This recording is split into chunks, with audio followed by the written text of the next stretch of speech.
Buenos días a todos y bienvenidos a Economía Express, el podcast de economía de CaixaBank Research.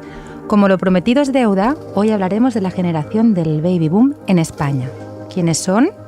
¿En qué situación financiera llegan a la tercera edad? ¿Y qué desafío supone su jubilación para el sistema público de pensiones y la economía? Por el camino, hablaremos también sobre qué podemos aprender de la economía conductual sobre nuestra capacidad de ahorro y conoceremos las buenas prácticas de otros países en materia de pensiones.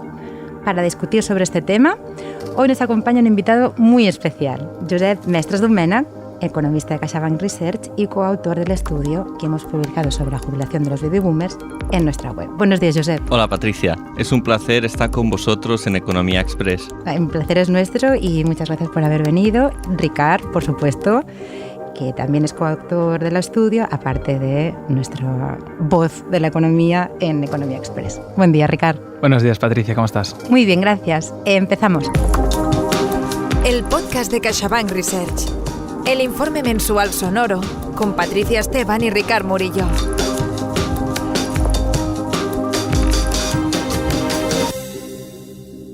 La generación del baby boom nació en España entre los años 1958 y 1975, coincidiendo con un boom de la tasa de natalidad que aquí tuvo lugar más tarde que en los Estados Unidos, donde se establece a partir del fin de la Segunda Guerra Mundial, entre 1946 y 1964.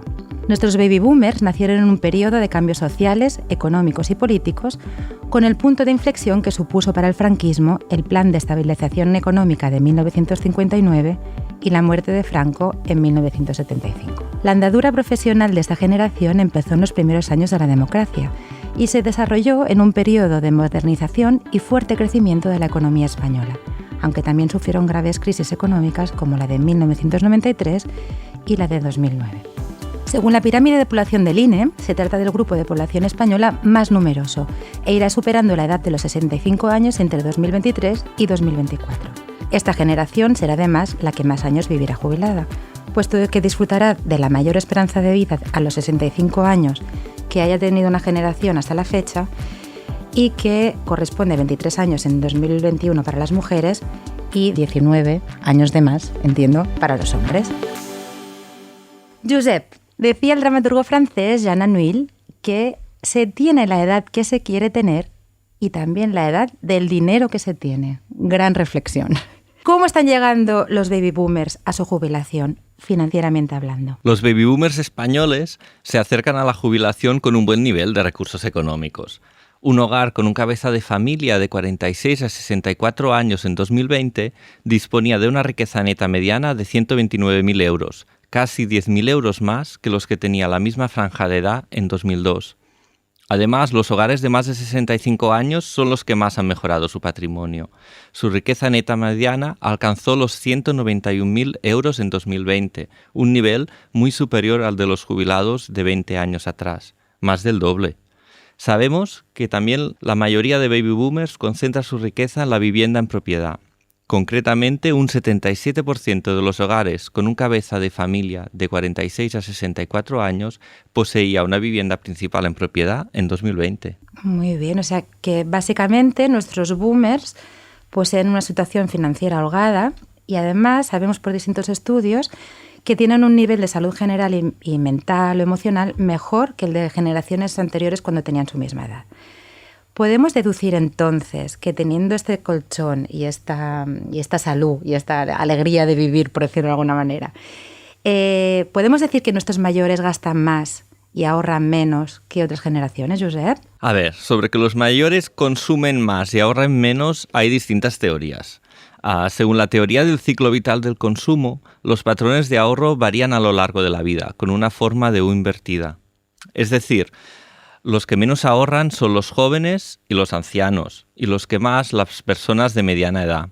La razón es el deseo de mantener una calidad de vida y un nivel de consumo relativamente estable a lo largo del tiempo, ahorrando más en las edades en las que se perciben mayores ingresos y utilizando este ahorro en las edades en las que el flujo de ingresos es menor. Tiene todo el sentido del mundo en la teoría, pero sigue siendo así a la práctica. En el estudio publicado en el informe mensual, en el que hablamos sobre los baby boomers, habéis analizado cómo cambia el consumo después de la jubilación a partir de datos internos, anonimizados, por supuesto, de CaixaBank. ¿Qué dicen los datos y cómo habéis llevado a cabo el análisis, Josep? Patricia, en el estudio nos hemos centrado en una muestra de clientes que tenían entre 60 y 68 años, que trabajaban por cuenta ajena y que en algún momento, entre junio de 2014 y febrero de 2018, se jubilaron, y comparamos su consumo antes y después. En conjunto, observamos que el consumo en términos reales se redujo en los años posteriores a la jubilación. Concretamente, un año después de jubilarse, el consumo se reduce en mediana un 1,2% respecto al año anterior a la jubilación. La tendencia se mantiene en los años siguientes y al quinto año de estar jubilado, el consumo se reduce en mediana un 6,4% respecto al año previo a la jubilación. Así que la práctica... Hay una reducción del consumo, aunque esta reducción no es sustancial. Además, no solo varía la cantidad de consumo. Observamos que la distribución de consumo por tipo de gasto también cambia. Un año después de la jubilación se incrementa el gasto en alimentación, ocio, restauración, turismo o salud, mientras que otras partidas como vivienda, suministros, transporte y educación se reducen. Por ejemplo, el gasto en transporte está relacionado con ir al trabajo, por ejemplo. Entonces, claro, que es muy lógico que se reduzca una vez jubilado. Al final, el gasto después de la jubilación se concentra en vivienda y suministros del hogar, en un 40%, seguido de alimentación, un 17%, y finalmente en ocio, restauración y turismo, en un 10%. Muy bien. Y otra pregunta, Josep, si los mayores de 65 años son la cohorte que más ha mejorado su situación económica en los últimos tiempos, ¿en qué situación quedan los jóvenes? Pues desafortunadamente los jóvenes actuales apenas han podido acumular patrimonio. Cuentan con una riqueza mediana de 10.500 euros en 2020. Para que te hagas una idea, esto es un retroceso de casi 25.000 euros menos comparado con la situación económica de la generación de la misma edad en 2002. Lo que vemos es que entre 2002 y 2020 la evolución ha ido de muy positiva para los de mayor edad, positiva para los baby boomers, a muy negativa para los más jóvenes. Pues vaya, la verdad es que, que son los grandes perjudicados un poco de estos días, ¿no? Los jóvenes o los grandes olvidados por... El tema de los jóvenes daría para otro monográfico como el de hoy. Desde luego, desde luego. Pues mira, Ricard, tomamos nota para grabar otro podcast otro día sobre el tema. Estás escuchando un podcast de CaixaBank Research con Patricia Esteban y Ricard Murillo. Volvamos a los mayores, entonces. La envergadura de esta generación y la mayor esperanza de vida que se le espera plantea como mínimo dos cuestiones de peso. ¿Cómo soportará nuestro sistema de pensiones la jubilación de los baby boomers? Y también, ¿qué supone para el crecimiento económico precisamente esta jubilación? A ver quién es el valiente de los dos, Ricard y Josep, que se atreve a contestar a estas preguntas. Aunque antes, si me permitís, me gustaría dar un poco de contexto a nuestros oyentes con algunas cifras. Según las proyecciones del INE, en 2030 habrá 4 millones de jubilados y en 2040 más de 11 millones de jubilados. Desde el punto de vista macroeconómico, esta jubilación, que podríamos decir masiva, implica, en primer lugar, una caída de la población en edad de trabajar, es decir, menos trabajadores y, por lo tanto, un PIB menor, en principio, ¿no? Aquí se estima, por ejemplo, que la población en edad de trabajar se reducirá en más de 800.000 personas entre 2023 y 2050, que no está nada mal. En segundo lugar, también implica esta jubilación masiva de la que hablábamos, que la población envejecida suele consumir más bienes sanitarios y también suele ser más aversa al riesgo de cara a sus inversiones. Y finalmente, también comporta un mayor gasto público, sanitario, como comentaba antes Josep, en pensiones, etcétera, etcétera. Teniendo todos estos factores en cuenta, y ahora te ataco a ti, Ricard, ¿cómo podría llegar a afectar la jubilación de los baby boomers al crecimiento económico de España? Pues en uno de los artículos de este dossier hemos estimado que por cada punto porcentual que aumenta la ratio de personas de más de 60 años sobre las de más de 20 años, el PIB per cápita se reduce en un 0,39% en España. Otros países tienen distintas elasticidades.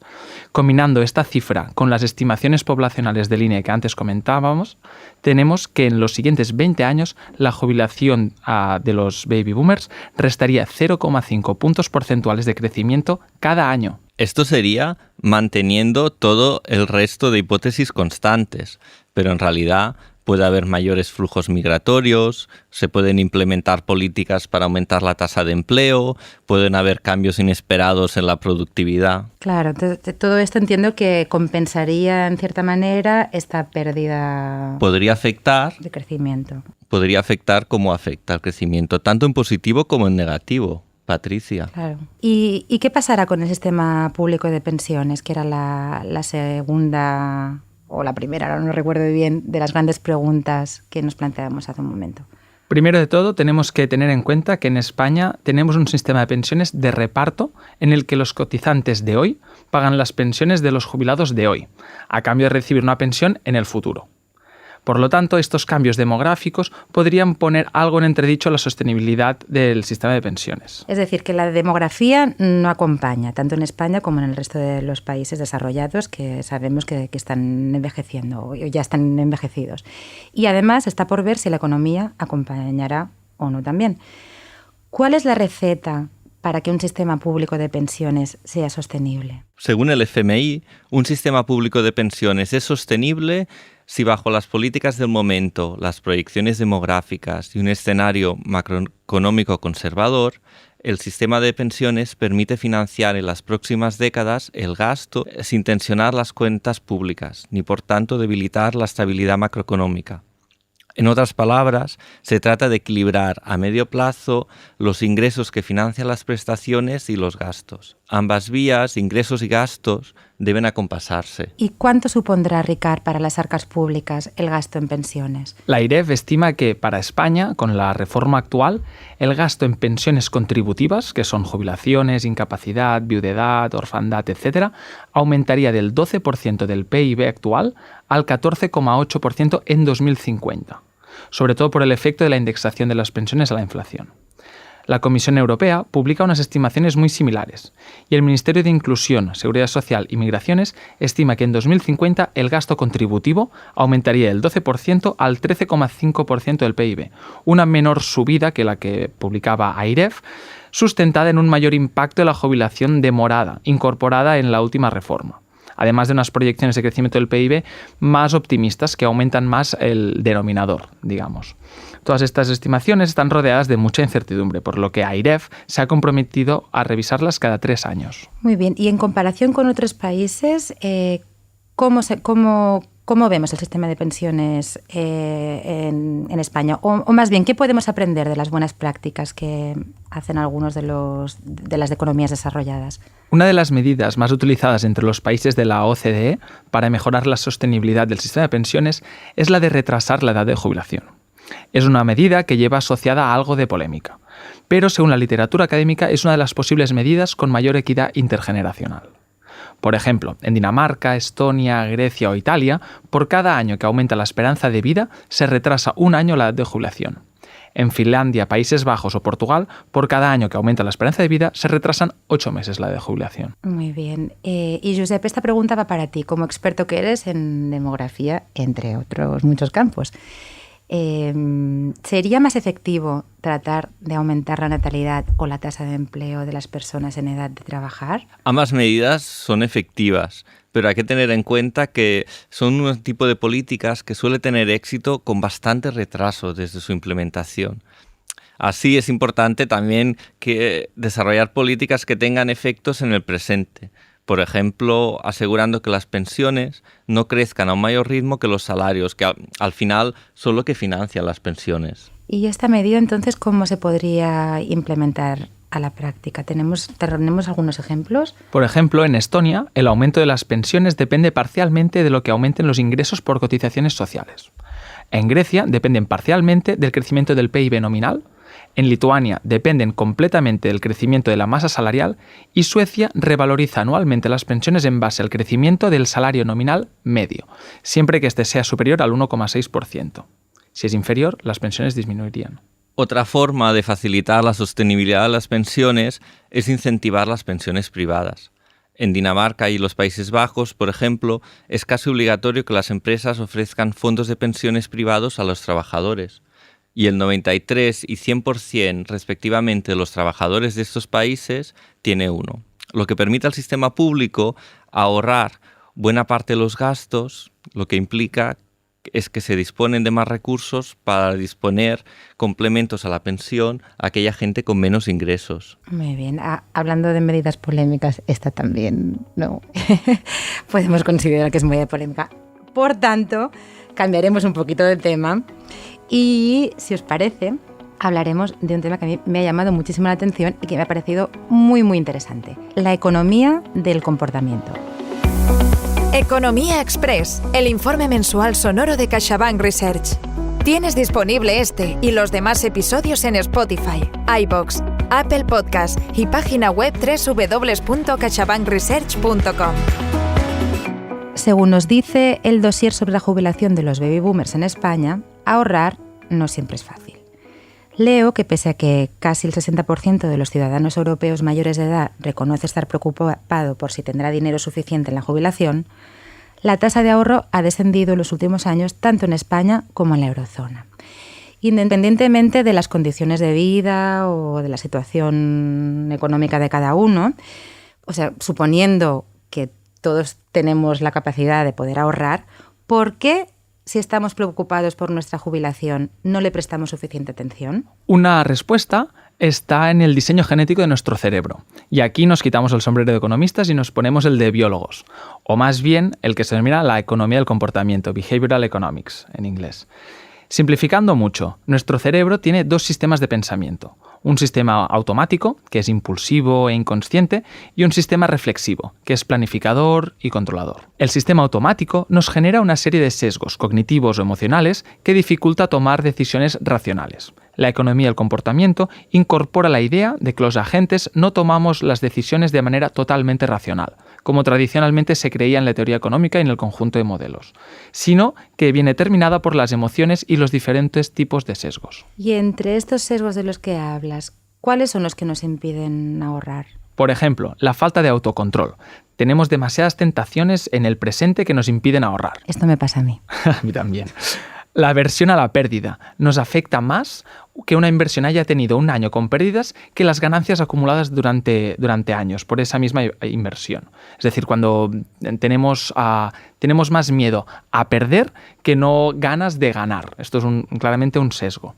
O otro sesgo es el statu quo o la inercia, preferencia por mantenerse en la situación actual, aunque sea mejor tomar una alternativa. Estos sesgos contribuyen a levantar tres importantes barreras que nos impiden activar nuestro cerebro racional para pensar en la jubilación. 1. No nos vemos mayores y nos cuesta identificarnos con nuestro yo del futuro. Esto también me pasa. No me veo mayor. 2. Valoramos mucho más nuestras necesidades presentes que las futuras. También te pasa, ¿no, Patricia? Sí. Y 3. Sufrimos cierta miopía evaluando cuáles serán nuestras necesidades al envejecer. Muy bien, esto también, Josep, da para otro podcast. Totalmente. Al final también es muy complicado poder prever cómo será nuestra vida futura, cuántos años vamos a vivir, en qué salud. Claro, es muy difícil. Claro. Y tendemos más a pensar en el presente. Esto no, yo creo que es ley un poco de vida.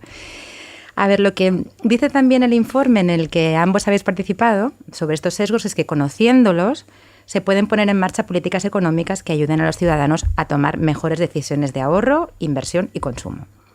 Un ejemplo que me ha parecido particularmente interesante es el de Reino Unido.